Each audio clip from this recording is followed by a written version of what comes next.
പിതാവായ ഗാഠത പുലർത്തുന്ന ദൈവം തന്നെയായ ഏകജാതനാണ് അവിടുത്തെ വെളിപ്പെടുത്തിയത്.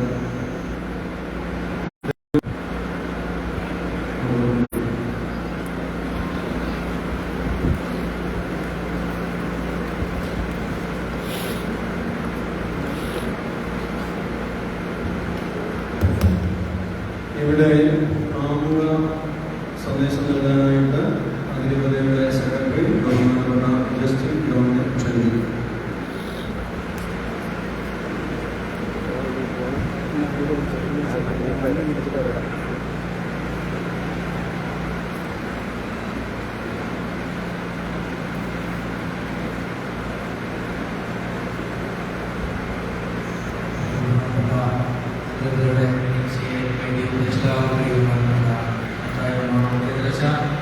അതിരൂപതയുടെ പ്രസിഡന്റ് ബഹുമാനപ്പെട്ട ബിജു വാർത്തിക്കൽ, അതിരൂപതയുടെ മറ്റ് ഭാരവാഹികൾ, ഈ മേഖലയുടെ പ്രസിഡന്റ് ചേട്ടൻ, ഭാരവാഹികൾ, ബഹുമാനപ്പെട്ട അൽമായ സഹോദരങ്ങളെ, കുഞ്ഞുങ്ങളെ,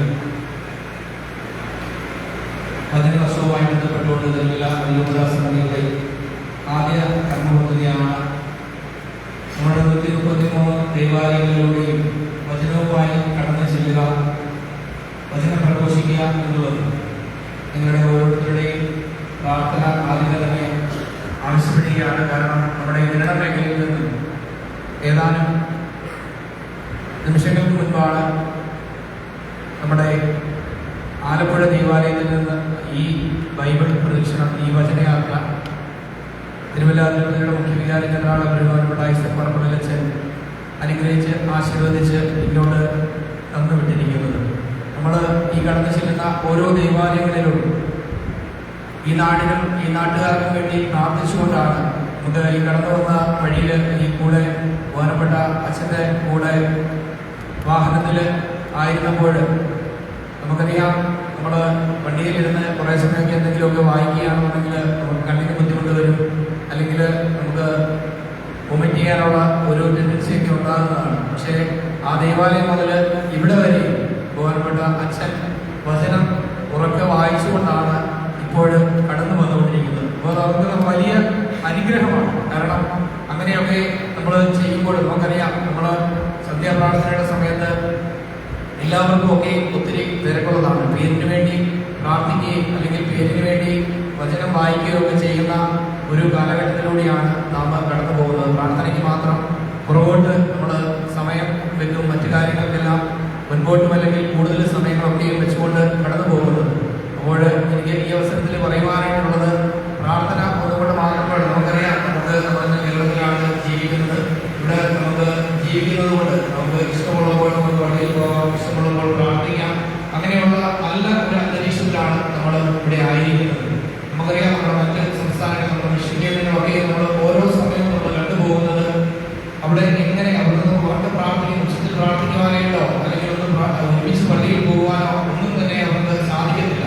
അവിടെയുള്ള നമ്മുടെ പ്രിയമുള്ള മിഷണറിമാര്, നമ്മുടെ വൈദികര്, നമ്മുടെ സിസ്റ്റേഴ്സ്, നമ്മുടെ അമ്മായ സഹോദരങ്ങൾ ഒക്കെയും അവരുടെ അനുഭവങ്ങൾ പങ്കുവെക്കുമ്പോൾ അവരൊക്കെയും ഒത്തിരി ത്യാഗങ്ങൾ അനുഭവിച്ചുകൊണ്ടാണ് അവിടെ ആയിരിക്കുന്നത്. നമുക്ക് അവർക്കൊക്കെയും വേണ്ടി പ്രാർത്ഥിച്ചുകൊണ്ടാണ് നമ്മൾ ഇന്ന് ഈ ആലപ്പുഴ മുതൽ നമ്മുടെ ഹൈറേഞ്ചിന്റെ അങ്ങേയറ്റം വരെ നമ്മൾ ഈ വചനയാത്രയുമായിട്ട് സെപ്റ്റംബർ വരെ നീണ്ടു നിൽക്കുന്ന, സെപ്റ്റംബർ 20-ന് തൊട്ട് മുൻപ് വരെ 15-ാം തീയതിയിലൂടെ നമ്മുടെ ഈ വചനോത്സവത്തിന്റെ ഈ വചനയാത്ര നമ്മുടെ തിരുവല്ല സെന്റ് ജോർജ് മെത്രാപ്പോലീത്ത കത്തീഡ്രലിൽ സമാപിക്കുന്നത്. അപ്പോൾ ഈ യാത്രയിലൊക്കെ നിങ്ങളുടെ ഓരോരുത്തരുടെയും വിലയേറിയ പ്രാർത്ഥനകൾ ഞങ്ങൾക്ക് ഓരോരുത്തരുടെയും കൂടെ ഉണ്ടാകണം എന്ന് മാത്രം ഈ അവസരത്തിൽ പറയുകയാണ്. കുഞ്ഞുങ്ങളൊക്കെ ഈ പരീക്ഷ ഒക്കെ കഴിഞ്ഞിരിക്കുന്ന ഈ സമയത്ത് നിങ്ങൾ ഇവിടെ ഞങ്ങൾക്ക് നൽകിയ ഈ തിരുവല്ല സമിതിക്ക് നൽകിയ ഈ വലിയ സ്വീകരണത്തിന് ഇവിടുത്തെ ഈ യൂണിറ്റിനോടും അതുപോലെ തന്നെ നിങ്ങളുടെ മേഖലാ സമിതിയോടും ആദ്യമേ തന്നെ നന്ദി പറയുന്നു. ഇപ്പോൾ നമുക്ക് വചനം പങ്കുവെക്കുന്നതിന് വേണ്ടി പ്രിയമുള്ള ജെയിംസിനെ ക്ഷണിച്ചുകൊള്ളൂ.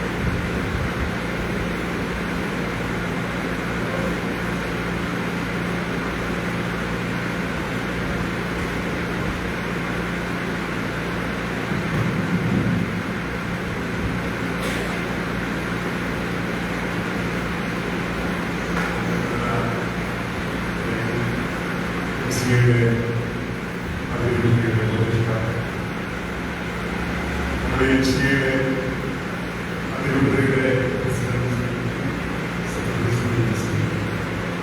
മറ്റ് ഭാരവാഹികൾ, മേഖലാ ഭാരവാഹികൾ, സ്നേഹനിറഞ്ഞ നാട്ടുകാരുടെ സഹോദരങ്ങളെ,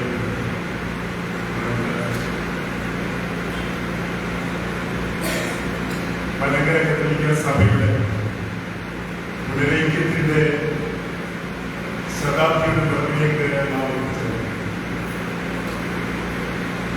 1930 സെപ്റ്റംബർ 20 ആഗോള കത്തോലിക്ക സഭയുമായി പുനരയിക്കപ്പെട്ട മലങ്കര സഭ 2030 സെപ്റ്റംബർ 20 അതിന്റെ ശതാബ്ദി ആഘോഷിച്ചു. ഈ ശതാബ്ദിയുടെ കാലഘട്ടത്തില് നാം അതിനായിട്ട് വളരെയധികമായിട്ട് ഒരുങ്ങി